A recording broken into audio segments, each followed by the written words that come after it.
साथियों नमस्कार। कैसे हैं आप सभी लोग। साथियों, अपने देश की जनसंख्या है लगभग 140 करोड़ के करीब और हमारे देश के यशस्वी प्रधानमंत्री माननीय नरेंद्र मोदी जी ने कल एक बहुत बड़ी घोषणा कर दी मंच पर।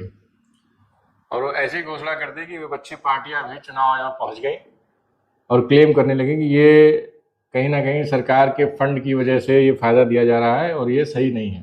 चुनौती दे दी। चुनौती क्या दे दी?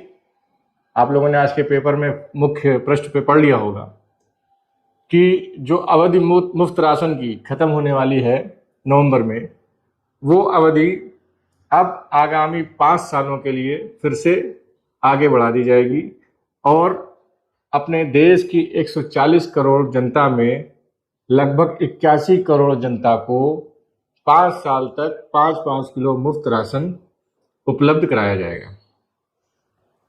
अब आप लोग ये सोच रहे होंगे कौन सी बड़ी बात है, ये तो कोरोना के बाद से मुफ्त राशन सबको मिल ही रहा। तो कोरोना की बात तो समझ में आती है, लोगों के पास काम नहीं था और लोग भुखमरी की कगार पे आ गए थे और बिल्कुल खाने पीने को किसी के पास कुछ था नहीं, क्योंकि काम नहीं करने को था तो कमाई नहीं हो रही थी, तो खाने की दिक्कतें थी, किल्लतें थी लोगों के पास। मगर कोरोना गए हुए तो कई वर्ष हो गए, लगभग 2-3 वर्ष हो रहे हैं, 2 वर्ष हो रहे हैं। 2020 में कोरोना आया था, 2023 खत्म होने को आ रहा है, मगर भारतीय जनता पार्टी आज भी मुफ्त राशन के सबूफा चले जा रही।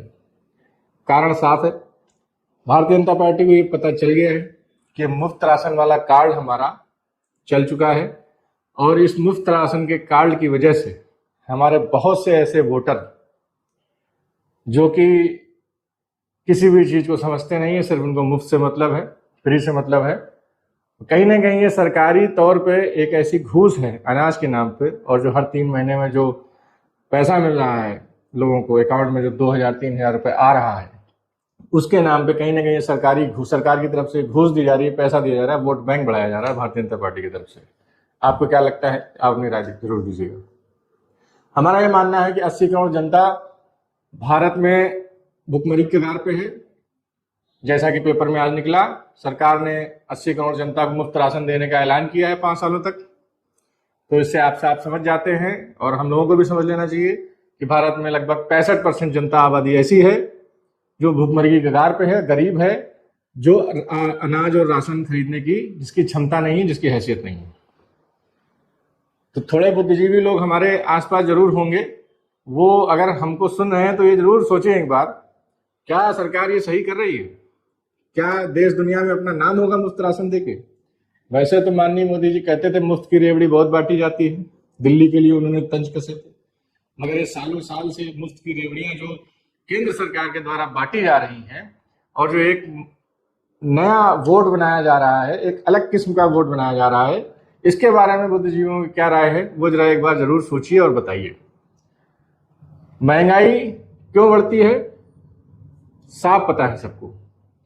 ये जो 80 करोड़ जनता को 11 लाख करोड़ के बजट में जो अनाज दिया जाएगा, राशन दिया जाएगा, 11 लाख करोड़ सरकार के पास कहां से आएगा? क्या ये 11 लाख करोड़ रसिया देगा? क्या ये 11 लाख करोड़ अमेरिका देगा? क्या ये ब्रिटेन देगा? क्या ये सऊदी अरब देगा या चाइना देगा? आपका जवाब होगा नहीं, कोई नहीं देगा। भारत के पास इतना पैसा है कि वो जनता को खिला सकता है बैठा के। कुल मिला के भारतीय जनता पार्टी दुनिया की सबसे रईस पार्टी गिनी जाती है और दुनिया की सबसे बड़ी पार्टियों में इसका नाम है। तो ऑब्वियस सी बात है, पैसा भी बहुत है इसके पास, मगर ये पार्टी फंड से पैसा नहीं दे रहे हैं। हमारी आपकी जेब से पैसा जा रहा है, हमारे आपके टैक्स से पैसा जा रहा है। अगर आपको, मैं उसी भुखमरी जनता से कहना चाहूंगा, 80 करोड़ जनता से जो ये राशन का लाभ लेने वाली है, आपको गेहूं मिलेगा, आपको चावल मिलेगा, आपको दाल मिलेगी, मगर क्या आप दाल से नहा सकते हैं? आप गेहूं चावल दाल सिर्फ खा सकते हैं। आप पहनेंगे तो कपड़ा ही, ब्रश तो टूथपेस्ट से ही करेंगे। इन सब की कीमत, खाने में तेल तो डालेंगे ही डालेंगे, इन सब की कीमत जब बढ़ेगी तब आपको ये समझ में नहीं आएगा कि ये कीमतें क्यों बढ़ रही हैं और कहां से बढ़ रही हैं। इंसान के जीवन दिनचर्या में सिर्फ खाना पीना ही सब कुछ नहीं होता है, उसके अलावा भी उसके 80% खर्चे जो होते हैं वो और भी अदर तो ये दिनचर्या वाली चीजें क्या आपको मुफ्त सरकार दे रही है? तो मैं सरकार से कहना चाहूंगा, जो आपने 80 करोड़ जनता के लिए एक जो नया शगुफा निकाला है 5 साल के लिए मुफ्त का, इसमें कृपया करके रोजमर्रा की चीजें भी प्रोवाइड कराने की कोशिश करें। साबुन मुफ्त दें, अनाज में जो सब्जी बनेगी उसके लिए तेल मुफ्त दें। कुल मिला के तब तो माना जाएगा हाँ, सरकार 80 करोड़ गरीब जनता के लिए सोच रही है। गरीब बना कौन रहा है? सरकार खुद। हंगर इंडेक्स में हम लोगों का नाम ऊपर चढ़ता जा रहा है, कौन कर रहा है? सरकार खुद। और दूसरे पहलू पे आते हैं तो सरकारें दावा ठोकती हैं मुख्य मीडिया में कि हमारा देश कितना तरक्की कर चुका है, हम बुलेट ट्रेन तक आ गए हैं, वंदे भारत ट्रेन चल रही है, रोडों का जाल बिछ गया है पूरे हिंदुस्तान में, बहुत पैसा है हमारे पास। आपके पास पैसा है, आप रोडें बना रहे हैं, लेकिन गरीबी कब मिटेगी? ये सोचने वाली बात है। गरीबी दोस्तों सिर्फ 2 चीजों से मिटती है, और देश की विकास और देश को विकसित करने के लिए 2 मुद्दे बहुत प्रमुख और मुख्य मुद्दे होते हैं, जिन पर हम लोग चर्चा तो करते हैं मगर हम लोग उस पर ध्यान नहीं देते हैं। हम लोग सिर्फ मंदिर पे ध्यान देंगे कि मंदिर कब बन के तैयार होगा। हम लोग सिर्फ ये सोचेंगे कि हाँ, राम मंदिर भारतीय जनता पार्टी ने बनाया। हम लोग को ये नहीं पता कि राम मंदिर बनाया किसने या इसका आदेश किसने दिया। सबको यही लगेगा, जो मुफ्त का राशन लेंगे उनको यही लगेगा कि राम मंदिर भारतीय जनता पार्टी ने बनाया, मोदी और योगी जी ने बनाया। ठीक है, बनाइए राम मंदिर, बहुत अच्छी बात है। शिक्षा का मंदिर भी कुछ सोच लीजिए आप लोग। सरकार 11 लाख करोड़ अनाज में खर्चा कर देगी, मगर सरकार चंद लाख करोड़ शिक्षा में खर्चा नहीं करेगी, सरकार चंद लाख करोड़ चिकित्सा में खर्चा नहीं करेगी। अब आप कहेंगे खर्चा तो बहुत करती है, बजट तो बहुत है। अगर बजट बहुत है तो आपके बच्चे सरकारी स्कूलों में क्यों नहीं जाते हैं? आपने जो सरकारी स्कूलों की शिक्षा की जो क्वालिटी है उसको इम्प्रूव क्यों नहीं किया, उसको बढ़ाया क्यों नहीं? ये सबसे बड़ा सवाल पैदा होता है। एक इंटरव्यू में, चैनल के इंटरव्यू में एक बिहार की लेबर से पूछा गया कि रोटी चाहिए, अनाज चाहिए फ्री, तो उसने सिर्फ एक सवाल, एक जवाब दिया, बोला बाबूजी हमें शिक्षा दे दीजिए, हमारे बच्चों को पढ़ा दीजिए, रोटी तो हम छीन लेंगे। अगर हम पढ़े होंगे, हमारे पास शिक्षा होगी, हम लिटरेट होंगे, हम एजुकेट होंगे, तो रोटी तो हम देश से छोड़िए विदेशों से भी ले आएंगे। हम भूखे नहीं रहेंगे और ना किसी को भूखा रखेंगे।